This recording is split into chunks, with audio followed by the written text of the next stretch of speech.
উচ্চতা ছিল 4 ফুট 4 ইঞ্চির কাছাকাছি। চলতি নভেম্বর ডিসেম্বরে সাবেক বিশ্ব সুন্দরী মা ঐশ্বরিয়ার উচ্চতা ছুঁয়ে ফেলেছেন সদ্য ১৩ বছর বয়সে পা দেওয়া অভিষেক বচ্চন ও ঐশ্বরিয়া রায়ের সন্তান আরাধ্যা। গত কয়েক মাস ধরে বচ্চন পরিবারের ভাঙন ও তার চুলচেরা বিশ্লেষণে ডুবে রয়েছে গোটা ভারতের ছবিজাঙ্গন। অভিষেক আর ঐশ্বরিয়ার বিচ্ছেদের গুঞ্জনের মধ্যেই অনুরাগীদের নজর কেড়েছে কিশোরী আরাধ্যা। এমনিতেই মায়ের সঙ্গে তার সখ্য নিয়ে আলোচনা কম নয়। ছোটবেলা থেকেই মেয়েকে নিজের সঙ্গে সর্বত্র নিয়ে যান প্রাক্তন বিশ্বসুন্দরী। যেদিন থেকে বচ্চন বাড়ি ছেড়েছেন ঐশ্বরিয়া, আলোচনা শুরু হয়েছে তার দাম্পত্য জীবনের টানাপোড়েন নিয়ে। সেদিন থেকে আরাধ্যা যেন তার নিত্যসঙ্গী।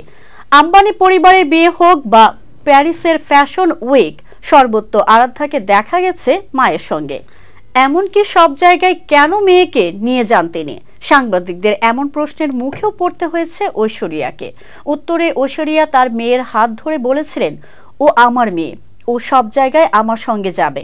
সম্প্রতি আরাধ্যার জন্মদিনের অনুষ্ঠানে বাবা মায়ের সঙ্গেই দেখা মিলল আরাধ্যার।